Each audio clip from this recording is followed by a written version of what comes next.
सर्वांना महत्त्वाचा संदेश आहे की गेल्या आठवड्याभर पुन्हा पाऊस चालू झालेला आहे.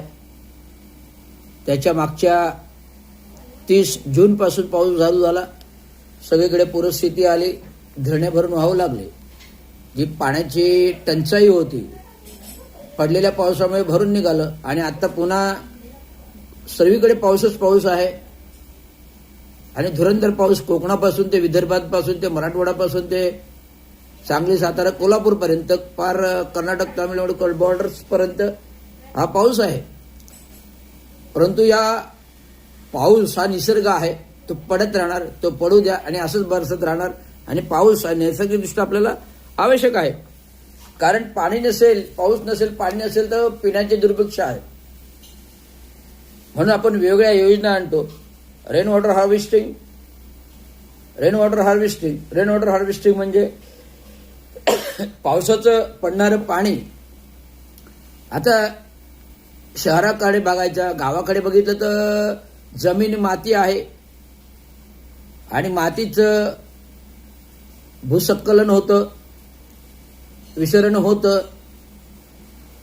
गावाकडे भरभक्कम मातीची जमीन आहे, पण शहराकडे पाहता मेट्रोपॉलिटन सिटीमध्ये पाहता संपूर्ण कॉन्क्रिटीकरणाचा जमाना आहे. आणि कॉन्क्रिटीकरणामुळे जे काही पाणी येतं, वाहतं, गटारे, नाल्याद्वारे समुद्राला जातं. म्हणजे ते पाणी जमिनीमध्ये अगदी कमी प्रमाणात मुरतं. कारण संपूर्ण कॉन्क्रीट जंगल असल्यामुळे कॉन्क्रीटवरून पाणी गटारे ते नाले ते समुद्र, खाडी समुद्राला मिळतात. तर अशा प्रकारे हे दुर्भिक्ष आहे. आणि आज संपूर्ण मेट्रोपॉलिटन MMR मध्ये, आज संपूर्ण MMR रिजनमध्ये जे बहुउद्देशीय 100 माळ्याच्या इमारती होत्या, पूर्वी 20 माळ्याच्या व्हायच्या, 10 माळ्याच्या, आता आपल्याकडे 20 नाही, 30 माळे, 40 माळे, 50 माळे, 60 माळे, 70 माळे ते 100 माळ्याचे ट्विन टॉवर होऊ लागले. आणि इन्फ्रास्ट्रक्चरचं पावसाप्रमाणे पूर आलेला आहे. इन्फ्रास्ट्रक्चर पावसाप्रमाणे पूर आलेला आहे. राज्याचे माजी मुख्यमंत्री आणि उपमुख्यमंत्री, नगरविकास मंत्री यांनी कालच पेपरमध्ये धोरण जाहीर केलं की अंतर्गत मेट्रोबाबत आपण विचार विनिमय करून हे करू. आणि हे विचार विनिमय करताना विविध इन्फ्रास्ट्रक्चर बाबत जो ठाणे शहरामध्ये बहुउद्देशीय विकास होतो इन्फ्रास्ट्रक्चरचा, कारण हा मध्यवर्ती ठिकाण आहे. आणि मध्यवर्ती ठिकाण इन्फ्रास्ट्रक्चर पाहता ट्रॅफिकचं नियोजन, पाण्याचं धरणाचं नियोजन,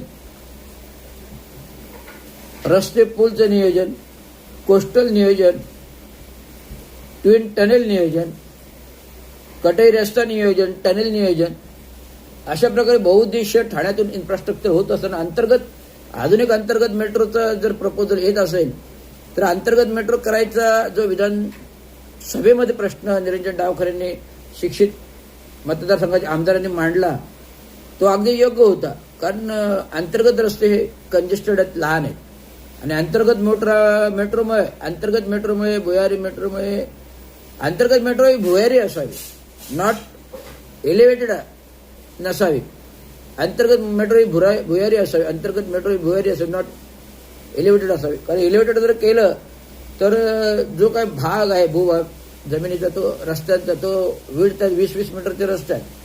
आणि जर मध्यवर्ती ठिकाणी केलं तो कमी होईल, जायला ट्रॅफिक होणार. त्यामुळे शहरातील जे काही व्यावसायिक क्षेत्र बाधित होणार, रेसिडेन्शियल क्षेत्र बाधित होणार, अशा प्रकारचे क्षेत्र बाधित होत. त्यामुळे मेट्रो बहुउद्देशीय मेट्रो ही येते.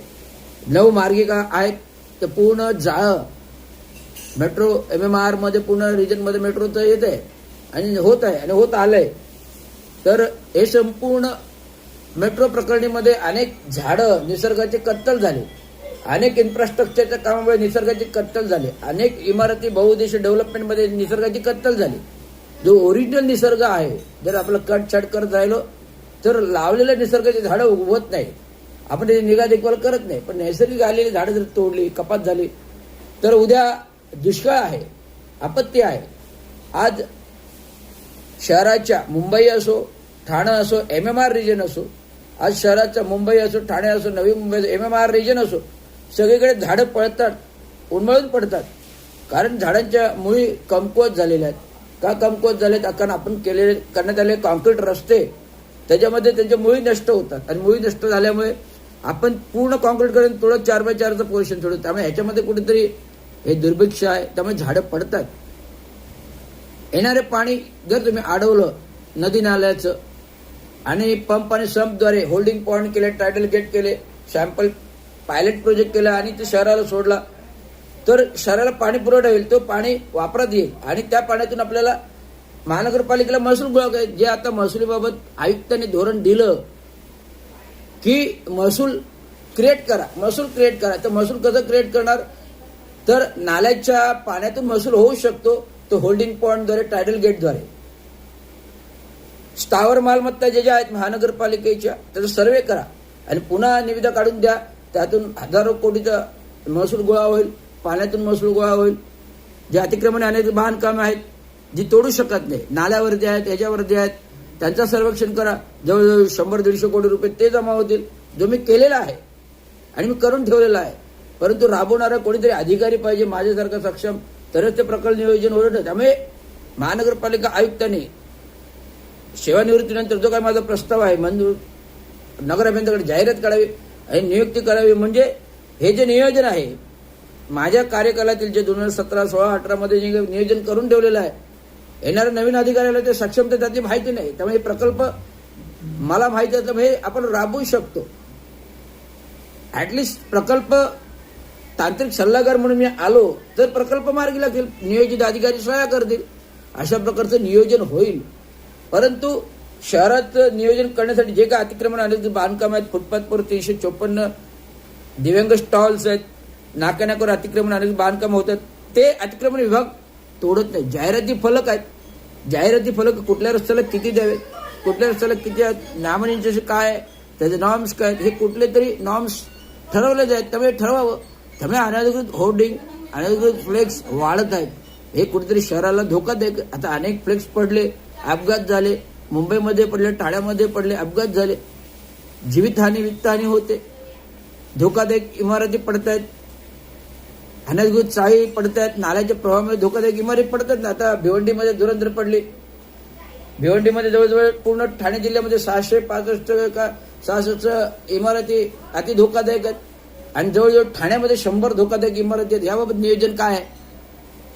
एसआरएचं क्लस्टर धोरण आलं, एसआरए धोरण आलं, नगरविकास मंत्री, पालकमंत्री त्या काय आणि आत्ताचे उपमुख्यमंत्री आणि माझे मुख्यमंत्री आताचे यांनी एसआरए धोरण आणलं, क्लस्टर धोरण आणलं. पण हा एसआरए आणि क्लस्टर बिल्डर धार्जिन धोरण आहे, विकासक धार्जिन धोरण आहे. त्यामुळे हे विकासक आणि बिल्डर गोरगरिबांच्या जमिनी घेतात.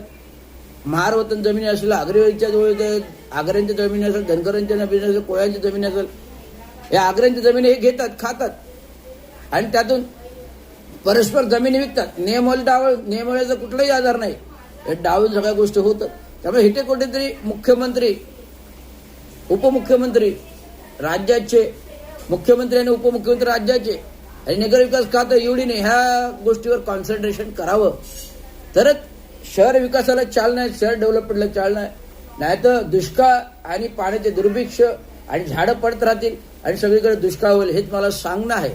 आणि म्हणून तर खड्डे उरले जीवावर, म्हणून तर आज पेपरमध्ये हेडलाईन दिले, खड्डे उठले जीवावर. एवढी कामं करतो आपण इन्फ्रास्ट्रक्चरची, पण खड्डे खड्डे खड्डे आणि ट्रॅफिक आणि ट्रॅफिक आणि ट्रॅफिक, ह्याचं नियोजन कसं तांत्रिकदृष्ट्या जे सक्षम गोष्ट तांत्रिकदृष्ट्या करायला पाहिजे ते होत नाही. एक तांत्रिक सल्लागार म्हणून सांगू शकतो ते instant micro technical concrete, instant micro technological concrete आलेला आहे. तो एका तासात डेव्हलप होतो आणि एका तासात डेव्हलप हे खड्डे भरून निघतात, हे तुम्हाला सांगू शकतो. त्यामुळे खड्ड्यांचं दुर्भिक्ष तात्काळ हे कॉन्क्रिटिंगचं अशा प्रकारे, आणि ते कॉन्क्रीट पॅचहोल पॉटहोल पद्धतीने नाही, तर 4x4चे खड्डे, 4x4चे खड्डे, 4x4चे खड्डा करून ते पॉटहोल भरावेत.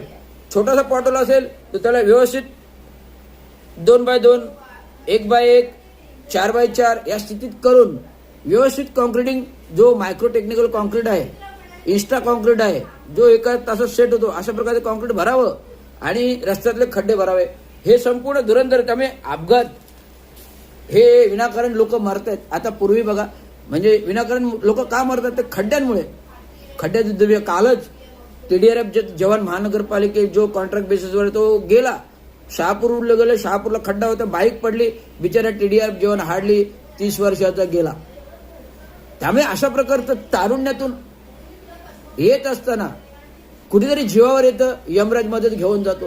ही फार दुर्भाग्य घटना आहे. आणि आम्ही सत्ताधारी फक्त मदमस्त सत्ता, पक्षफुटीकरण, पक्ष फोडणं, सत्तेचं राजकारण करणं आणि मोदी करणं हे देशाला परवडण्यासारखं नाहीये. आणि युवा आंदोलन दाबून युवा लोकांना बदनाम करणं आणि तारुण्यातील मुलींवर अन्याय अत्याचार करणं, लाठीचार्ज करणं हे भारतीय संविधानिक घटनेच्या न कक्षेत बसणाऱ्या गोष्टी आहेत. त्यामुळे एवढंच मी सांगतो. धन्यवाद. जय महाराष्ट्र.